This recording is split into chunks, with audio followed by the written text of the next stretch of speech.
Salut tout le monde, on se retrouve pour une nouvelle vidéo, cette fois-ci pour voir comment installer Ubuntu en dual boot. Donc dual boot, ça signifie que vous faites cohabiter plusieurs systèmes d'exploitation sur un même ordinateur. Donc le but final ici, c'est d'avoir Windows et Ubuntu installés sur un même ordinateur, et quand vous démarrez l'ordinateur, vous choisissez sur lequel des deux systèmes d'exploitation vous souhaitez démarrer selon vos besoins. Donc pour installer Ubuntu, il y a deux ou trois grosses étapes. La première étape consiste à créer une clé USB d'installation. Ensuite, on démarre sur cette clé USB pour lancer l'installation d'Ubuntu. On se laisse guider et normalement après, au final, Ubuntu est installé avec Windows à côté. Donc c'est exactement la même procédure que pour installer Windows. Donc au niveau de la création de la clé USB, il y a un tuto qui est présent là que je vous mettrai en commentaire qui décrit toute la procédure avec l'utilitaire Rufus. Donc en gros, les étapes consistent à aller sur la page de téléchargement d'Ubuntu. Donc vous l'avez sous les yeux. Ici, vous avez un lien pour télécharger Ubuntu. Quand on clique dessus, il nous propose d'enregistrer le fichier ISO qui fait 1,8 Go. Alors il est à noter qu'il y a d'autres variantes qui se trouvent ici. Donc vous avez KUbuntu, XUbuntu, LUbuntu. Alors rapidement, en gros, les différences, c'est que vous n'avez pas le même environnement de bureau. Donc ici, sur cet ordinateur-là, en fait, j'ai un Ubuntu normal, entre guillemets, la version originale, qui se présente avec une barre à gauche de favoris où vous lancez vos applications, et vous pouvez faire des recherches sur les applications qui sont préinstallées pour les lancer, et vous pouvez bien sûr en installer d'autres. Donc la présentation est assez différente de celle de Windows, qui peut être perturbant. Alors que KUbuntu, qui est basé sur un environnement de bureau KDE, est assez proche de Windows parce que vous avez un menu, un genre de menu démarrer, où vous pouvez naviguer pour lancer vos applications, et vous avez aussi la même présentation ici avec le Systray. Ces deux versions demandent un ordinateur assez récent, on va dire grosso modo 2 ans, 2-3 ans, et vous avez des versions plus légères, basées sur d'autres environnements de bureau, donc LXDE et XFCE. Donc XUbuntu, c'est une version, on va dire, intermédiaire pour les ordinateurs qui étaient au début de Windows 7, donc en 4-5 ans. C'est un bureau plus léger. Et vous avez une version encore plus légère, donc ça c'est plutôt pour les ordinateurs sur Windows XP ou Vista. Si vraiment il n'est pas très puissant, genre si vous avez que 2 Go de RAM, vous pouvez essayer d'installer plutôt cette version là. Donc après, quand vous cliquez dessus, vous avez pareil un bouton télécharger, c'est exactement la même chose, simplement que le fichier ISO est différent. Donc une fois que vous avez téléchargé le fichier ISO, vous pouvez lancer Rufus, qui se présente grosso modo de cette manière. Donc ici vous aurez votre clé USB qui sera détectée. Ici il faut indiquer le fichier ISO, donc on fait sélection et puis vous allez dans votre dossier de téléchargement, et là normalement vous devrez avoir votre fichier ISO. Vous le sélectionnez et il va vous le mettre ici. Et après vous avez les schémas de partition qui sont là. Donc si on reprend la capture que j'ai faite sur le tuto, vous avez le choix entre GPT et MBR. Donc GPT, c'est les ordinateurs récents, c'est les ordinateurs à base UEFI. Donc je pense que c'est plutôt les ordinateurs qui ont environ 3 ans. Et si votre ordinateur est plus ancien, il faut prendre MBR. Et après, vous avez un bouton démarrer ici qui va lancer la copie des fichiers sur la clé USB. Ça va la formater, donc ça va supprimer toutes les données qui sont dessus. Donc au préalable, il faut avoir enregistré vos fichiers s'il y en a des importants. Et vous laissez la préparation se faire, et une fois qu'il a terminé, votre clé USB est prête. Un petit mot aussi sur un autre utilitaire qui s'appelle UnetBootin, qui lui a l'avantage, donc il est plutôt destiné à la création de clés USB de distribution Linux. En fait ici, donc vous pouvez sélectionner le fichier ISO si vous l'avez téléchargé dans le même principe que Rufus. Simplement que en haut vous avez un menu déroulant distribution où vous pouvez en fait sélectionner une distribution. Donc vous avez XUbuntu qui est là. Et si on va dans les U, vous avez donc KUbuntu, LUbuntu et Ubuntu qui est là. En fait, il va télécharger lui-même le fichier ISO. Et il va ensuite il va vous créer la clé USB. Donc l'avantage c'est qu'il vous permet de télécharger directement le fichier ISO. Ça peut paraître un peu plus simple qu'avec Rufus. Donc une fois que vous avez votre clé USB prête, il faut la mettre dans l'ordinateur et on va redémarrer ce dernier pour démarrer dessus. Donc au démarrage de l'ordinateur, il faut tapoter sur une touche qui est différente selon le constructeur. Donc ça peut être échappe, F2 ou Supre, pour arriver sur un menu qui vous propose de choisir sur quel périphérique démarrer. Donc moi là ça va être CD-ROM. Vous normalement vous devez avoir USB key ou clé USB ou quelque chose avec USB Removal Drive par exemple, pour demander à démarrer dessus. Et là directement vous arrivez sur un menu Grub, donc qui est le chargeur en fait de démarrage de Linux, d'Ubuntu, et vous avez deux options. Donc vous avez Try Ubuntu, donc ça vous permet en fait de tester la distribution Ubuntu sans rien toucher sur le disque dur. En fait vous démarrez sur votre clé USB sur un environnement Ubuntu et vous pouvez déjà regarder à quoi ça ressemble, voir si votre ordinateur est compatible déjà, si ça se comporte bien, et si disons Ubuntu est rapide. Si c'est pas le cas, il faudra plutôt rétrograder sur une des deux versions Xubuntu ou LUbuntu, parce que ça risque de ramer. Et donc nous on va prendre install Ubuntu parce qu'on veut installer Ubuntu et on le laisse démarrer.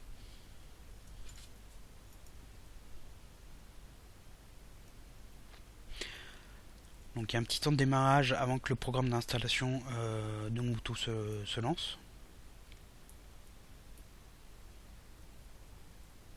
C'est exactement le même principe que pour Windows.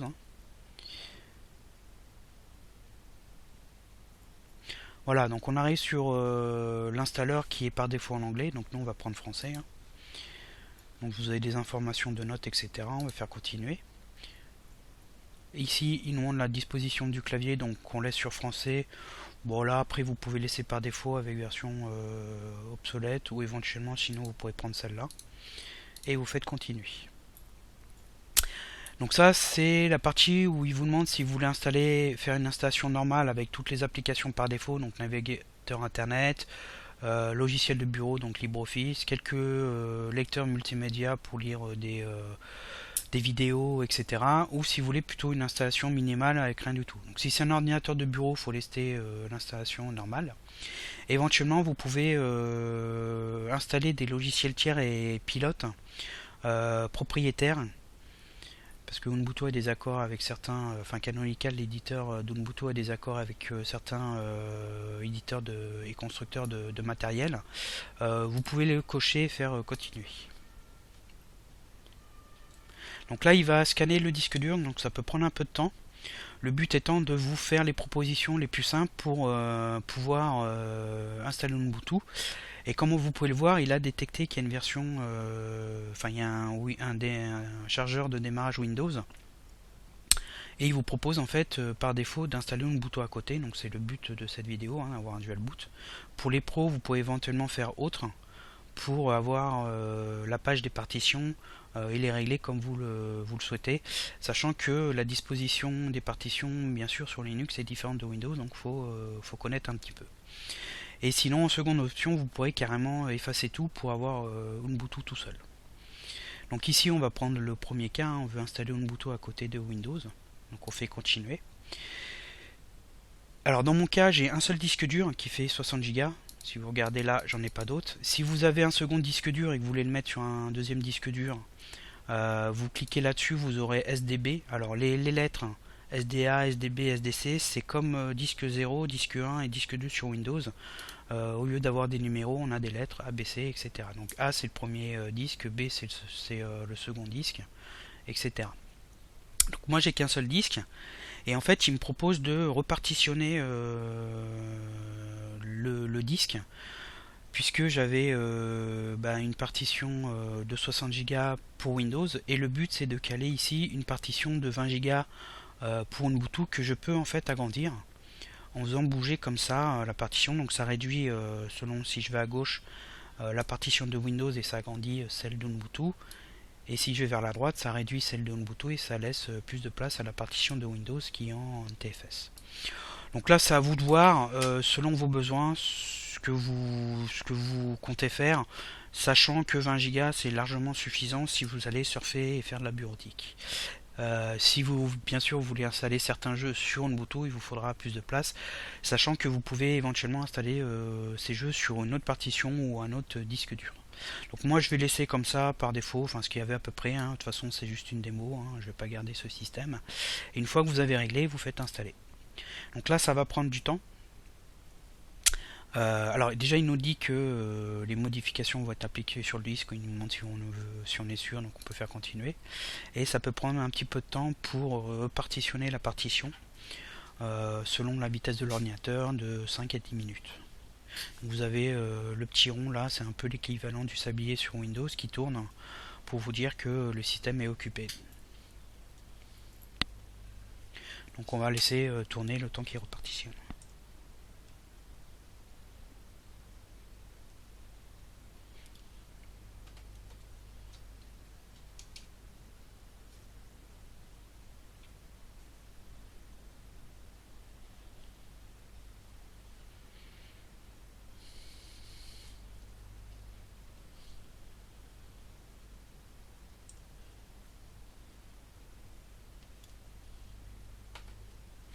Voilà, donc une fois qu'il a terminé, il nous dit que les modifications vont être écrites sur le disque, il nous demande si on est sûr et on fait continuer. Et on arrive à d'autres paramètres, disons classiques pour un système d'exploitation où il nous demande le fuseau horaire, où est-ce qu'on se trouve, etc. Donc là, vous pouvez laisser France hein, pour le fuseau horaire et puis vous pouvez éventuellement taper le nom de votre ville. Bon, ça n'a aucune importance, hein, vous pouvez faire continuer. Et après, il faut créer un utilisateur qui sera utilisé au premier, enfin quand vous démarrez Ubuntu, pour s'identifier, hein, puisqu'il aura un mot de passe. Donc là, ici, moi, je vais me créer un utilisateur qui s'appelle Mort. Éventuellement, le nom de l'ordinateur, on va mettre Ubuntu. Et on va lui mettre un mot de passe. Donc je vais mettre un mot de passe très simple, ce qui n'est bien sûr pas conseillé, hein, il vous le dit d'ailleurs. Essayez de mettre un mot de passe sécurisé. Et vous pouvez aussi configurer Ubuntu pour s'ouvrir automatiquement si vous ne voulez pas à chaque fois avoir au démarrage à taper votre mot de passe. Donc on fait continuer. Et l'installation va commencer avec la copie des fichiers. Donc là, ça va prendre pas mal de temps. Derrière, vous avez des petits écriteaux qui vous présentent Ubuntu avec des informations sur divers logiciels, hein, les navigateurs, les lecteurs vidéo. Vous pouvez éventuellement le lire le temps que la copie se fasse. Alors il y a une petite flèche par le bas. Vous pouvez aussi, il vous affiche ce que c'est. Bon, c'est un peu technique, hein, mais ça fait passer le temps entre guillemets.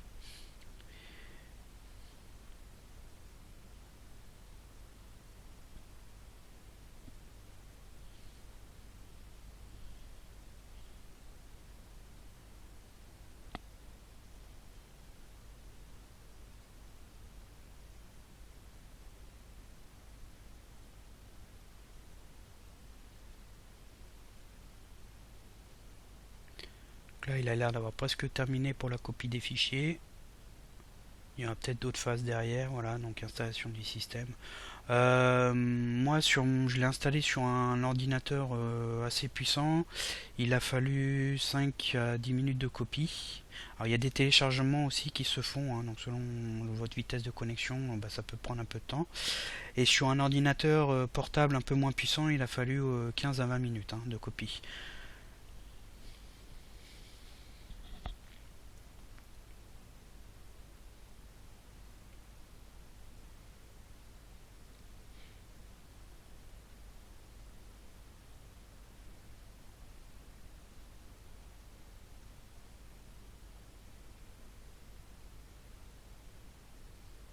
Donc là en fait les fichiers qui téléchargent c'est des paquets. Donc les paquets c'est des logiciels entre guillemets et puis là maintenant il devrait une fois qu'il les a téléchargés se mettre à les installer. Donc on devrait voir défiler les installations des paquets. Voilà donc là il commence les paquets linguistiques. Donc c'est les langues. Hein. Donc là il a ajouté les utilisateurs et au groupe.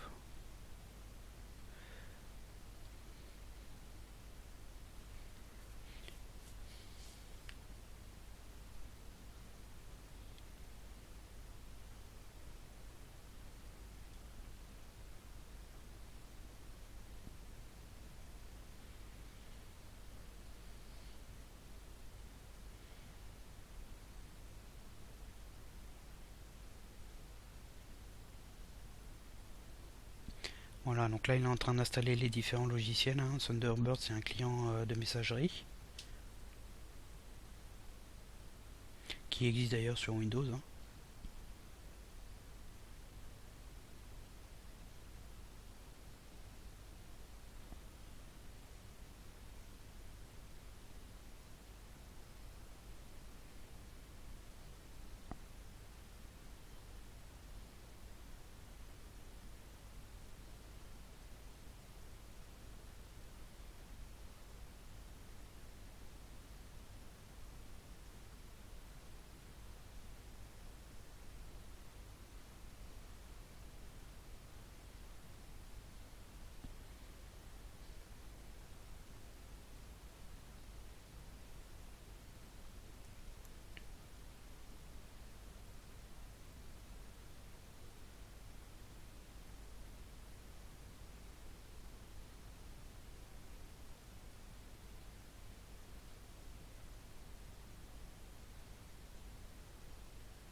Ok, donc là c'est bientôt terminé, il est en train de supprimer les fichiers inutiles. Bon, j'écourterai peut-être la vidéo, selon si c'est trop long.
Voilà, donc là c'est terminé, donc il nous propose de redémarrer l'ordinateur, ce qu'on va faire. Il va probablement nous demander de retirer la clé USB. Ce que vous pouvez faire, voilà, donc please remove the installation medium, then reboot, donc on démarre ensuite, donc vous la retirez, vous faites entrer, vous pouvez la laisser, en fait, je pense que ça ne doit pas poser de problème. Et donc on va rebooter, donc je vais faire juste un reset, voilà, un restart, pour que l'ordinateur, enfin la machine virtuelle redémarre, et donc on arrive. Voilà, donc là le démarrage de l'ordinateur a été modifié avec Grum, le chargeur de démarrage, où on a plusieurs options. Donc Ubuntu, ça vous permet de démarrer sur Ubuntu. Option avancée, bon ça c'est pour démarrer sur différents noyaux, donc vous laissez tomber. Et on a le démarrage de Windows et System Setup, c'est d'autres options. Donc si on prend Windows Boot Manager et qu'on fait entrer, ça démarre Windows, donc de manière classique. Et donc là, ce qu'on va faire, c'est qu'on va à nouveau redémarrer l'ordinateur. Le but cette fois-ci, ça va être de démarrer sur Ubuntu avec le chargeur groupe, donc la première option. Voilà, donc on va redémarrer.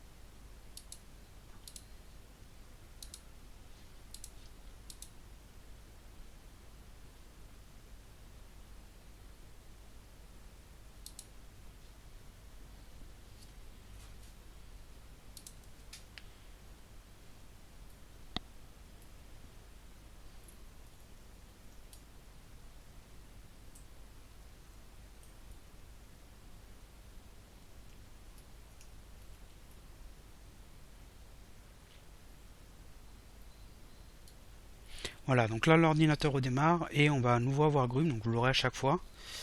Et on va prendre la première option Ubuntu. Alors je sais pas si vous avez vu en bas, en fait il y a un décompte, si vous touchez à rien, il va prendre la première option, enfin l'option par défaut Ubuntu. Vous avez 10 secondes, alors ça c'est configurable, hein. Je ferai probablement un article qui explique comment on fait. Donc là on prend le bouton, on fait entrer et on va donc démarrer pour la première fois sur le nouveau système Ubuntu.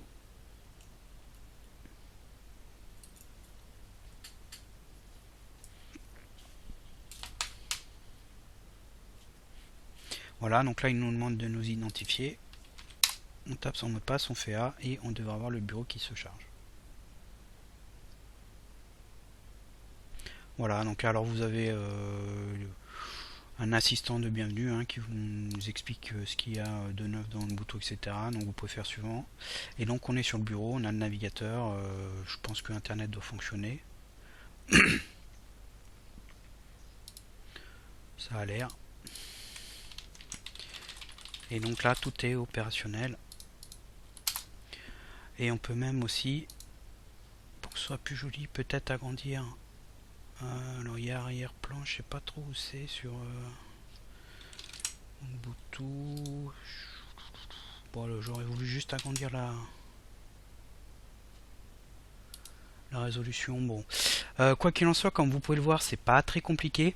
Lisez bien le tuto pour créer la clé USB parce que il y a des petites feintes au niveau MBR et puis GPT, etc. C'est pas forcément des choses que vous savez et qui sont claires. Donc dans le tuto, tout est détaillé. Et dans l'installation, c'est un peu comme pour l'installation de Windows. La partie vraiment importante, ça reste quand même la page des partitions où il faut pas faire n'importe quoi. Donc prenez bien le temps de lire pour pouvoir ensuite installer Ubuntu où vous voulez. Et comme vous pouvez le voir après, tout est automatisé. Ce qui est vraiment sympa, c'est que si vous avez un seul disque dur, il vous permet de redimensionner vraiment facilement. C'est vraiment très intuitif. Vous laissez guider, vous remplissez et il fait tout seul. Et après vous avez les deux systèmes qui sont opérationnels. Et on peut bien sûr supprimer l'un ou l'autre, que ce soit Windows ou Ubuntu.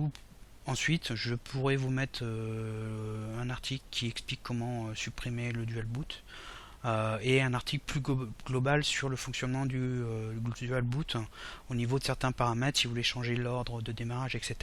Sachant que là, il y a potentiellement soit des commandes à taper sur Ubuntu, soit éventuellement utiliser peut-être des utilitaires sur Windows qui permettent d'éditer le chargeur de démarrage. Voilà, donc la vidéo touche à sa fin. J'espère que ça va vous aider, que ça va vous donner envie de tester Ubuntu. Et je vous dis à bientôt pour d'autres vidéos.